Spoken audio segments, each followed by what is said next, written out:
Selamat jumpa lagi dengan saya Rinong Duk Inaltum dalam channel KIK, Katekese Iman dan Ajaran Gereja Katolik untuk Anda sekalian.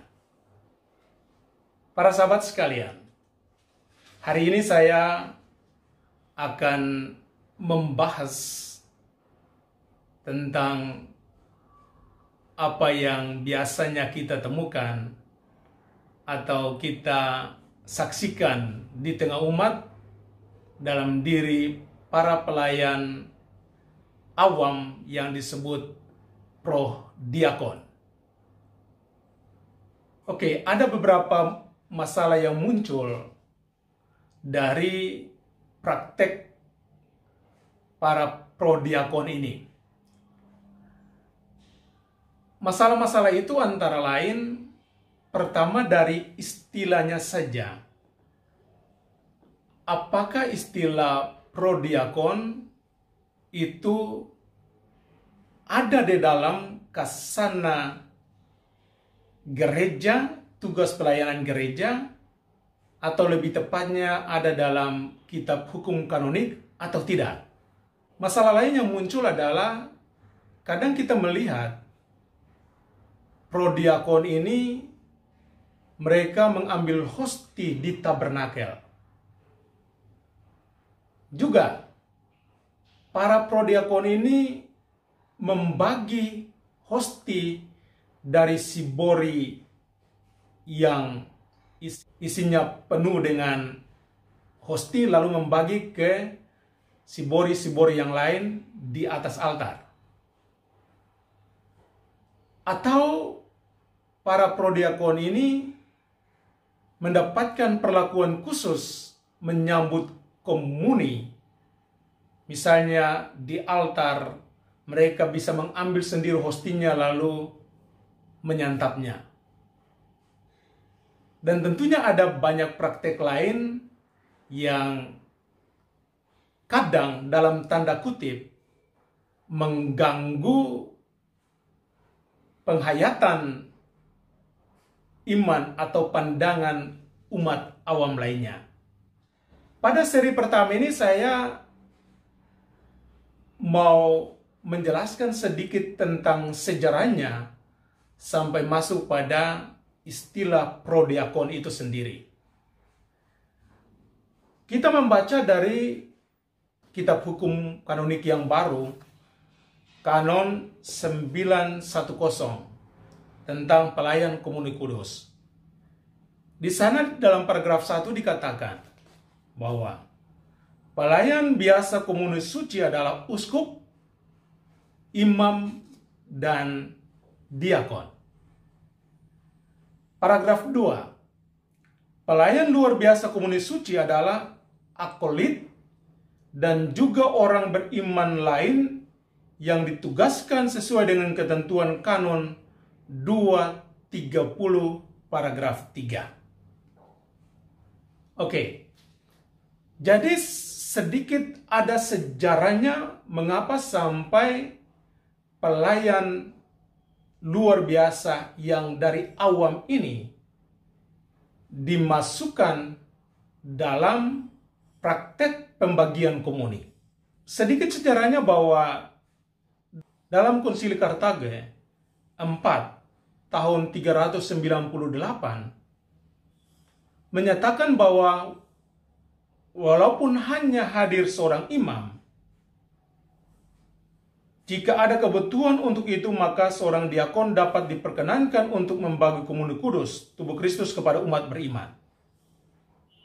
Jadi di sana dikatakan bahwa hanya imam yang punya tugas untuk itu.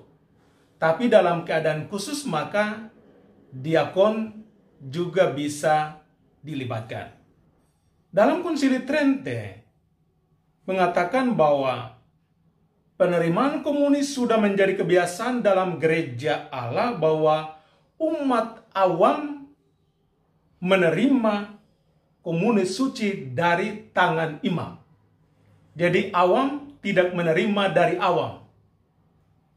tapi awam menerima dari imam. Dan ini dikatakan sebagai tradisi apostolik. Oke. Dari konsili kita berlanjut kepada kitab hukum kanonik yang lama, yakni tahun 1917. Apa yang dikatakan di sana? Dalam Kanun 845 menegaskan bahwa pelayan biasa komuni ialah hanya imam atau sacerdos. Sedangkan para pelayan luar biasa ialah diakon. Tentunya nanti kita melihat ada perbedaan dengan kitab hukum kanonik yang baru. Menurut kitab hukum kanonik yang lama, Kanun 845 paragraf 2, diakon adalah pelayan luar biasa komuni kudus yang dapat membagikan komuni kudus jika ada alasan yang berat. Untuk menjalankan tugas ini, diakon harus mendapatkan izin dari ordinaris wilayah atau pastor paroki pada waktu itu. Lalu apa yang dikatakan oleh kitab hukum kanonik yang baru tahun 1983? Tadi di awal saya sudah bacakan bahwa di sana dikatakan pelayan biasa adalah uskup, imam, dan diakon, sedangkan pelayan luar biasa adalah umat beriman yang lain. Pertanyaannya adalah, siapa atau bagaimana sampai umat awam itu dapat menjadi pelayan luar biasa? Maka diberikan beberapa syarat sebagai berikut. Mereka yang dikategorikan pelayan luar biasa komuni dari umat awam adalah mereka yang telah dilantik menjadi akolit. Jadi harus ada pelantikan. Kedua, ketika mereka sudah menjadi akolit, maka tugas mereka adalah membagi komuni kudus.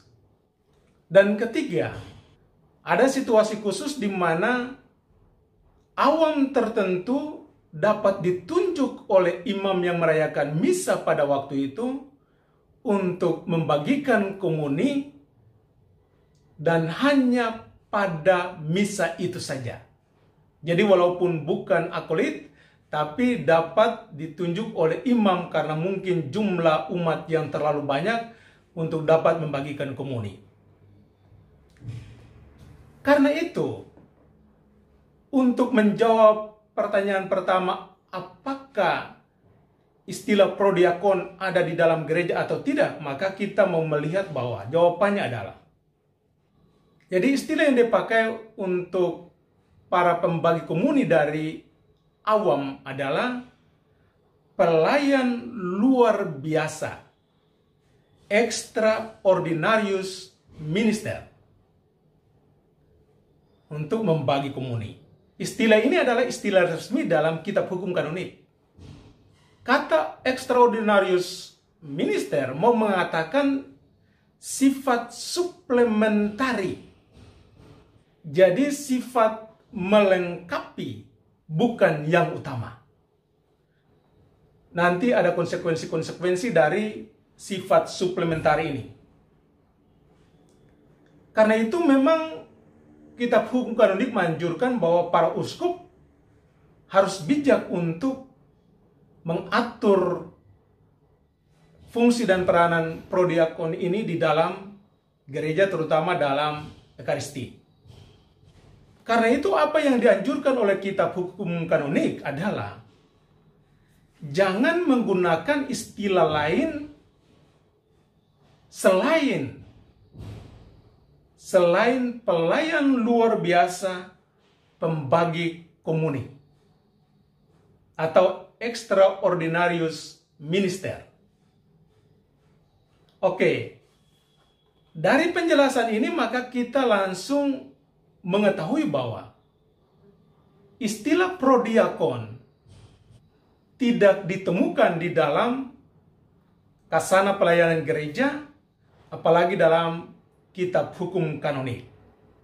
Sekali lagi, istilah yang sebenarnya adalah, yang seharusnya digunakan adalah pelayan luar biasa pembagi komuni. Karena itu, nantikan terus dalam episode berikut jawaban atau penjelasan saya tentang apa yang dilakukan oleh prodiakon dalam tugas pelayanan mereka. Yang paling utama dari seri pertama ini adalah sedikit sejarahnya, dan kita menemukan bahwa istilah prodiakon tidak ditemukan dalam kitab hukum kanonik. Tapi tentunya bukan berarti bahwa harus dihapus dalam gereja. Nanti kita melihat terus apa yang dapat dilakukan oleh prodiakon dalam tugas-tugas mereka, apakah sesuai dengan hukum atau tidak.